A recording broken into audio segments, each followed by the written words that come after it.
Welcome to Vani's world. ముందుగా వరలక్ష్మి వ్రత శుభాకాంక్షలండి మీ అందరికీ. నేను ఈరోజు చేసిన రెసిపీస్లో దద్దోజనం ఎలా చేయాలో చేసి చూపిస్తాను, చూసేయండి. ఈరోజైతే మేము ఈ రెసిపీస్తో పూజ చేసేసుకున్నాను. సో ఇప్పుడు కుక్కర్ తీసుకొని 2 కప్పులు బియ్యానికి 4 కప్పుల వాటర్ వేసి ఉడికిచ్చేసుకోవాలి.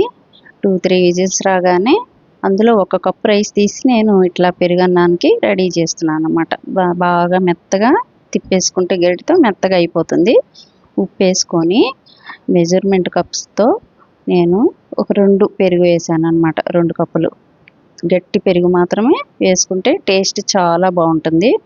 అలాగే మళ్ళీ అదే కప్తో ఒక 2 మిల్క్ అన్నమాట, చిక్కని మిల్క్ పోసాను అన్నమాట. టేస్ట్ బాగుంటుంది మంచి చిక్కని పాలైతే. సో అందుకని చిక్కని పాలే వేసాను, అవి కూడా 2 వేసాను.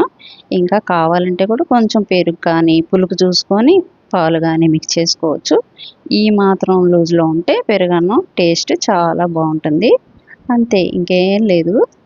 ఇంకా తాలింపు వేసేసుకోవచ్చు. జీడిపప్పు, తాలింపు గింజలు, ఎండుమిర్చి, కరివేపాకుతో చిటపటలాడిచ్చేసి పైన తాలింపు వేసుకుంటే గుమగుమలాడిపోతూ దద్దోజనం రెడీ.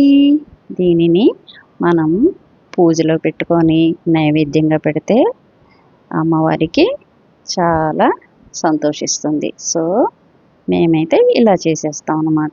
సో ఈరోజు చేసిన రెసిపీస్తో మేము ఇలా పూజ చేసుకొని లంచ్ ఇలా కానిచ్చేసాం అన్నమాట. నేను మిగతా అన్నంతో పులిహోర చేసేసాను. దానికి ముందు పొంగల్ కూడా పెట్టేశాను అన్నమాట. సో ఇలా అయితే మా పూజ లంచ్ సింపుల్గా కానిచ్చేసాం. సో అంతే, మీరు అంతేనా? మేమైతే ఇలా చేసుకున్నాము.